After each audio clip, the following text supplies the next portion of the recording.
आपके संघर्ष को मैं सलाम करता हूं।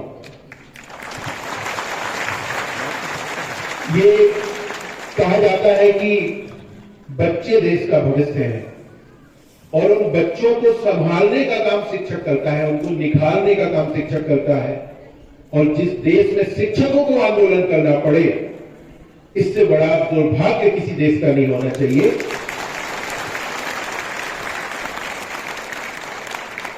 तो सबसे पहले तो आपके संघर्ष में, आपकी इस लड़ाई में हम पूरे तरीके से, हम और हमारा जो संघर्ष है, छत्तीसगढ़ बचाओ आंदोलन, हसदेव बचाओ संघर्ष समिति और उससे जुड़े हुए प्रदेश के तमाम 30 आंदोलन आपके लड़ाई में पूरे तरीके से साथ खड़े हुए हैं।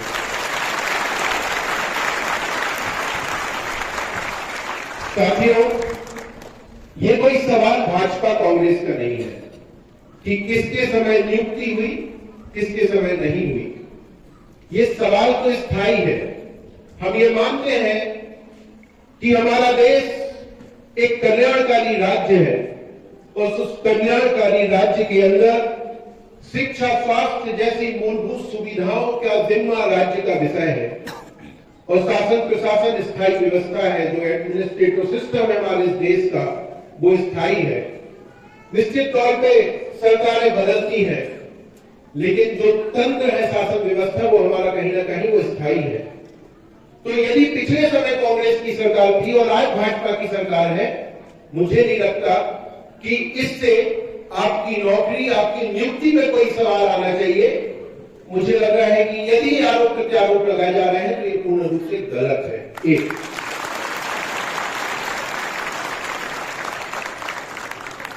कल परसों हम लोग बैठे थे, आपके जो साथी लोग थे, निशांत भाई और सभी लोग, हम लोग बैठे चर्चा कर रहे थे। सारे मुद्दों को हमने देखा, चाहे वो एनसीटी का आदेश हो, उसके बाद छत्तीसगढ़ शासन का राजपत्र में आदेश हो, हाईकोर्ट का निर्णय हो, राजस्थान हाईकोर्ट का निर्णय हो या सुप्रीम कोर्ट को राहत देने वाला विषय हो। मुझे लगता है कि ये जो न्यायालयों में उलझा हुआ मामला नजर आ रहा है, जहां सुप्रीम कोर्ट ने कहा कि नियुक्ति देना होगा और उस एनसीटी के आदेश को कहीं ना कहीं उन्होंने स्थगित किया, लेकिन एक जो दुखद उन्होंने ये किया कि उन्होंने अपने आदेश में एक शर्त डाल दी कि हाई कोर्ट के अंतिम निर्णय तक। मुझे लगता है कि वो नहीं आनी चाहिए था, बशर्ते वो आई। लेकिन हम ये मानते हैं कि ऐसे कितने आदेश हैं। यहां मैं किसी न्यायपालिका की अवमानना करने की बात नहीं कर रहा हूं, लेकिन हम हस्तियों में संघर्ष कर रहे हैं। आप लोग देख रहे हैं पिछले 10 सालों से हस्तियों के लोग जंगल को बचाने के संघर्ष में लगे हुए हैं। और जब हम न्यायालय में जाते हैं तो न्यायालय बोलती है कि कंपनी का इन्वेस्टमेंट हो गया है, इतने लोगों को रोजगार होगा, इसलिए वहां लॉ की बात नहीं होती, वहां कानून नहीं देखती है, वहां पे न्यायालय उस कंपनी के इन्वेस्टमेंट को देखती है। लेकिन जब 3000 सहायक शिक्षक की बात होती है, तब वही कोर्ट 3000 परिवारों की रोजी रोटी नहीं देखती, बल्कि वो क्या देखती है, कानून को देखती है। और यही हमारी न्याय व्यवस्था का दुर्भाग्य है कि न्याय अडानी के लिए अलग है, हस्तियों के आदिवासियों के लिए अलग है और सहायक शिक्षकों के न्याय अलग है।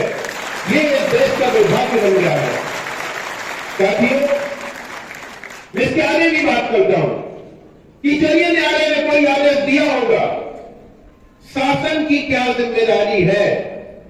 हमें याद है कि राज्य सरकार से लेकर केंद्र सरकार तक कई ऐसे अवसर आए हैं जहां पे ऑर्डिनेंस निकाले गए हैं और ऑर्डिनेंस निकाल के कानूनों में बदलाव किए गए हैं।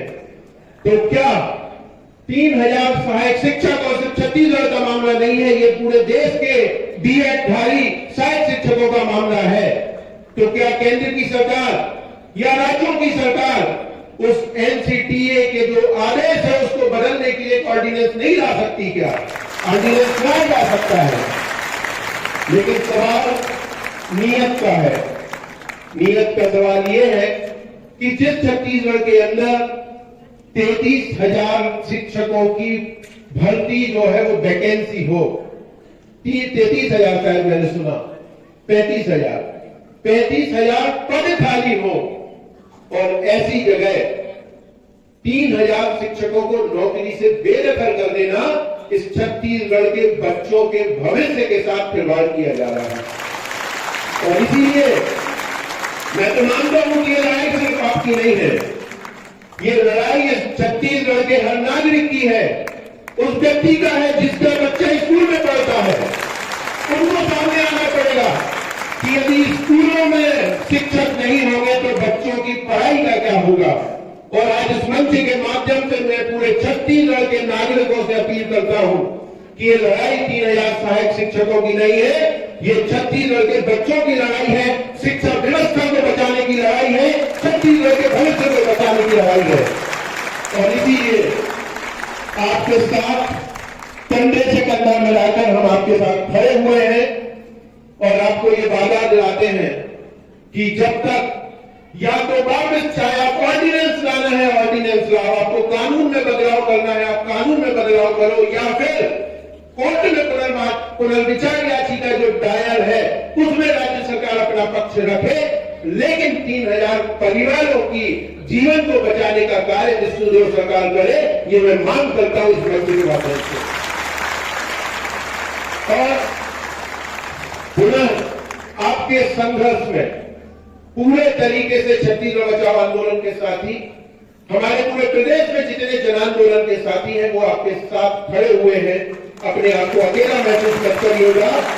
और जब तक या वो वापस सहायक शिक्षक के पद पर नियुक्ति ना हो या समायोजन ना हो, तब तक ये संघर्ष चलेगा और आपके संघर्ष में हम पूरे तरीके से साथ रहेंगे।